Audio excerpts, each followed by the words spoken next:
Hey, what's up? Welcome back din sa ating channel dito sa Mobs TV. Alright, so tayo nagbabalik ulit mga kababayan at ngayon ay pag-uusapan natin ang balita mula sa channel ni John Reps. Alright, so don't forget to subscribe po sa channel ni John Reps. Nandiyan po sa ibaba yung kanyang link ng kanyang channel, no? At ito nga po mga kababayan, sabi nga po niya dito, no? Barko ng China pinalayas ng New Zealand at Australia, no? French Carrier Strike Group naglayag sa West Philippine Sea. Ito yung sinasabi natin mga kababayan na kung saan walang pakialam yung China na kung saan-saan po sila nagpupunta, no? Ang lakas nilang mangbulas, no? Ang lakas nilang mangharas o mangulit o mangbuli, pero pagka pinalagan sila nagsisipagtakbuhan naman.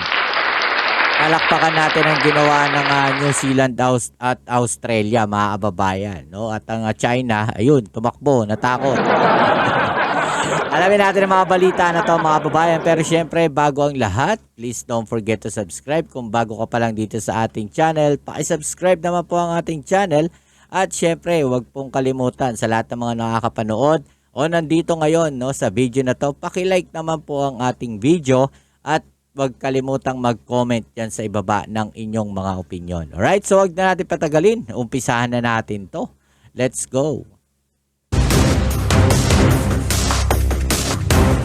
Matapos ang 5 araw na Pacific Stealer joint exercise ng 3 carrier strike group ng French, Japan at Amerika sa Philippine Sea, ang carrier strike group ng France ay dumating naman sa bansa at naglayag sa West Philippine Sea kasama ang mga barko at eroplano ng Armed Forces of the Philippines bilang isang matibay na suporta sa Pilipinas dahil sa mga agresibong aksyon ng China.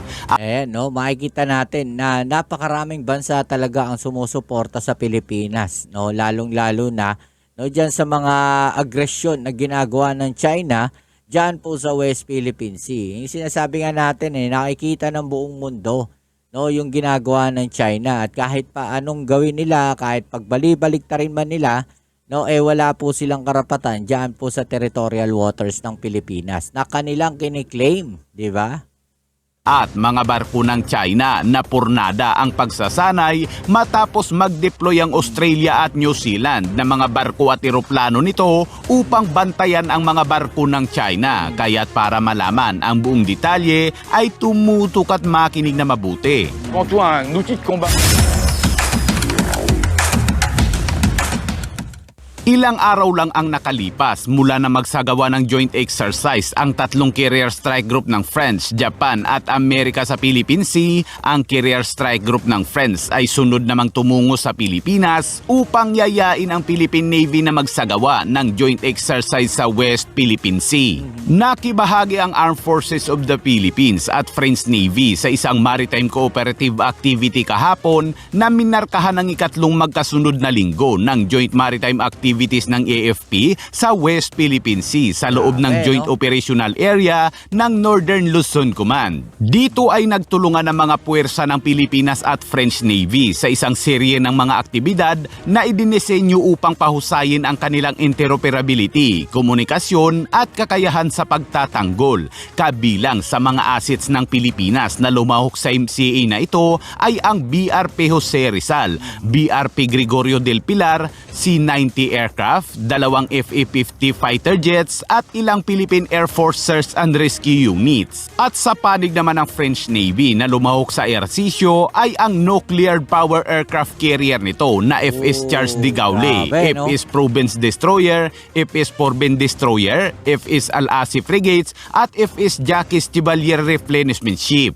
Makikita natin hindi basta-basta, no, yung mga barko na yan at saka mga eroplano na nandito po, no, na tumutulong, no, sa ating bansa at nakikipag-cooperate po ng ganyan sa mga pamamagitan ng mga exercises, di ba? Sama sa serye ng kanilang mga drills ay ang communication check exercise, division tactics, maneuver, photo exercise, replenishment at sea, personal exchange through rigid hull inflatable boats, anti-submarine warfare exercise at dissimilar aircraft combat training. Bago pa man dumating ang Carrier Strike Group ng Friends sa bansa ay nauna munang dumating sa Clark Air Base ang isang Atlantic II Maritime Patrol Aircraft upang ipaalam sa Armed Forces of the Philippines na paparating ang kanilang puwersa sa Pilipinas. Ang sunod-sunod na pagsasagawa ng MCA sa bansa kasama ang iba pang mga bansa na kapareho ang pag-iisip ay binibigyang diin ang lumalaking international na pagtutok sa maritime security sa West Philippine Sea at naglalayong palakasin ng interoperability at mga kakayahan sa pagtatanggol sa mga kaalyado at kasosyong bansa. Ayon naman kay AFP Chief of Staff General Romeo Browner, sa pamamagitan ng Joint Maritime Cooperative Activities at Collaborative Efforts, hinahangad ng AFP na bumuo ng mas malakas, mas matatag na sistema ng depensa na handang tugunan ng mga hamon ng modernong security landscape. Ito, makikita natin yung mga joint exercises na ginagawa ngayon, mga babayan, no? Nakafocus sa land, sa air, at saka sa sea, no? Lahat, no, ng aspeto ng mga ganitong nasasakupan ng Armed Forces of the Philippines ay nagkakaroon po tayo ng mga joint exercises, no, sa maritime natin, no, sa karagatan, no, sa kalupaan, 'di ba, at saka sa ere. Yung mga Air Force natin nagkakaroon din, no, ng kanilang mga training din yan, mga exercises, no. Napakaganda po nito dahil patuloy po, no, napapalakas, no, ang puwersa ng ating bansa at mas marami tayong natututunan. Hindi kagaya sa China, solo lang sila. No, gumagawa lang sila ng sarili nilang exercises.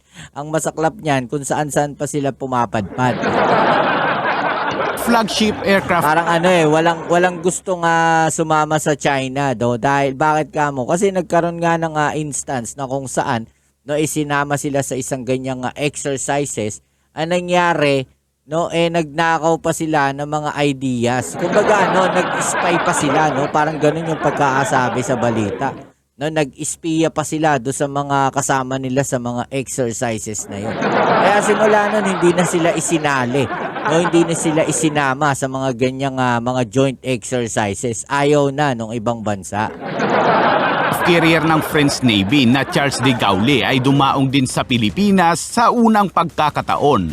Malugod na tinanggap ng tagapagsalita ng AFP na si Colonel Serges Trinidad ang historic stopover ng aircraft carrier ng France, isang milestone sa lumalagong ugnayan ng depensa sa pagitan ng dalawang bansa. 3 araw umanong mananatili sa bansa ang Carrier Strike Group ng French Navy at inaasahang sasampa sa mga barko ang French Ambassador na si Marie Fontanel kasama ang mga matataas na opisyal ng militar ng Pilipinas. Sa isang pahayag, sinabi ng French Embassy sa Pilipinas na ang pakikipag-ugnayan na ito ay isang malinaw na pagpapakita ng kahandaang magtrabaho ng sama-sama para sa maritime security sa rehiyon ng Indo-Pacific, kung saan ang dalawang bansa ay nagbabahagi ng mga pang-ekonomiyang interes at isang pangangailangan na protektahan ang kanilang mga pambansang mamamayan. Napakalaki ng barko, katunayan nasa 500 ang laman nitong personnel, nasa mahigit 20 ang kanilang fighter jets. Mahaba na ang kanyang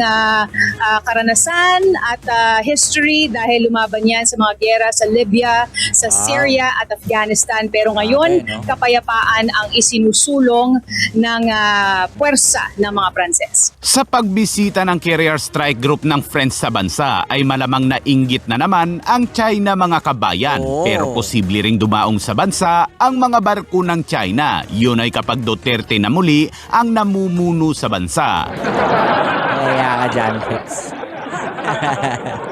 Ay, pagka Duterte na raw nakaupo sa bansa, makakadaong na uli yung mga barko ng China dito. Shoutout sa'yo, John Rex. At sa ibang balita naman, mga kabayan, nag-deploy ng mga barkong pangdigma at surveillance aircraft ang Australia at New Zealand kahapon matapos madetect ang flotilla ng mga barkong pangdigma ng China sa Tasman Sea na isang international na karagatan na naghihiwalay sa bansang Australia at New Zealand. Oo, no, yan nasa pagitan po yan ng Australia at New Zealand, mga tol. No, kasi nga ang layo-layo na, no, bakit nga ba sila in-intercept? Bakit nga ba sila binantayan? No, ang layo na niyan sa China. Imagine ninyo, no, nasa pagitan ng Australia at New Zealand, tapos napunta sila diyan para magsagawa ng kung ano-anong exercises. Tapos, no, malamang sa malamang, sasabihin na naman yan, ano lang, freedom of navigation lang. Buhat-buhat nyo, sasabihin nila, sakop yan ng ng kanilang territorial waters, historical. Diba? Base sa report, ang mga barkong pangdigma umano ng China na dumating sa nasabing lugar ay inabisuhan umano nito ang Australia na sila ay magsasagawa ng live fire drills. Ayon sa Australia, habang nakabantay ang mga sasakyang panghimpapawid ng Australia at New Zealand, ang mga barko ng China ay kaagad na naglagay ng target sa dagat. Ngunit hindi nagtagal ay kinuha din umano ng China ang nilagay nitong target sa dagat at nagmaniobra paalis sa lugar. At wala umanong nangyaring live fire drills ayon yan sa Australia. Diba? Bakit dyan sila gagawa ng kanilang live fire drills?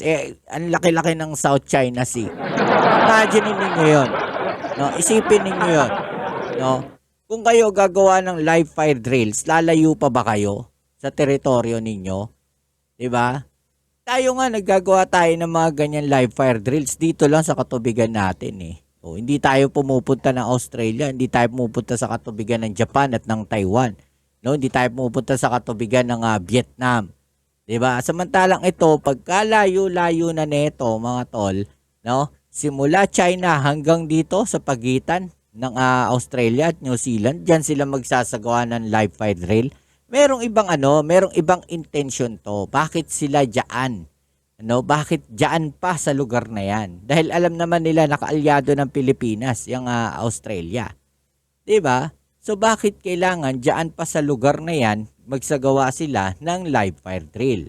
I-comment down niyo sa ibaba. Bakit diyan, 'di ba? Abay baka nahiya lang ang China mga kabayan. Kung titingnan sa mapa ay napakalayo na ng Tasman Sea sa China mga kabayan. Bagamat international ang nasabing karagatan o labas ng exclusive economic zone ng Australia, ay nakakaistorbo umano ito sa mga komersyal na eroplanong dumadaan sa itaas nito. Ayon sa Australia, ang tatlo umanong sasakyang pangdagat ng People's Liberation Army Navy ay ang Hingyang Frigate, Sunji Cruiser at Winshan Hu Replenishment Ship ay nasa layong 340 nautical miles mula sa New Wallis, Australia South Coast. Bagamat ang drills ay isinagawa sa international waters, ito ay makabuluhang nakakagambala at nagdudulot umano ng mataas na panganib sa mga komersyal. At yan muna ang bago na... Diba? Imagine ninyo yun. Siguro napaisip din yung China dito. No? Huwag tayo dito. May mga nagbabantay pala. No? Makikita yung gagawin natin. Ganyan katarantado itong mga Chinese na to. Itong China na to. No? Kahit sabihin natin international waters yan. Yan yung kanilang yan yung kanilang katwiran, no, na baluktot. 'Di ba? Makikita natin. Ang layo na niyan. Ang katwiran nila international waters, open to, hindi to nasasakupan ng kahit anong bansa. Pero pag ganun pa man, no, kahit hindi yan nasasakupan ng kahit anong bansa, yung lugar na yan o yung territorial waters na yan, parang wala ata kayo sa lugar, no, na diyan kayo gumawa ng inyong mga live fire drills. 'Di ba? Ang lawak ng katubigan na inaangkin ninyo, bakit hindi kayo doon sa teritoryo na yon? Bakit hindi kayo doon sa lugar na yon? 'Di ba? O di sagarin nyo na, pumunta na kayo ng Amerika. Bakit hindi nyo gawin? 'Di ba?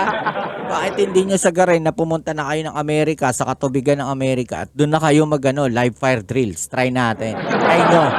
Testingin nyo. 'Di ba? Sumosobra na kasi yung ginagawa ng China. Hindi na tama. Meron ng hindi tama doon sa kanilang mga ginagawa. Nakikita na yan ng buong mundo.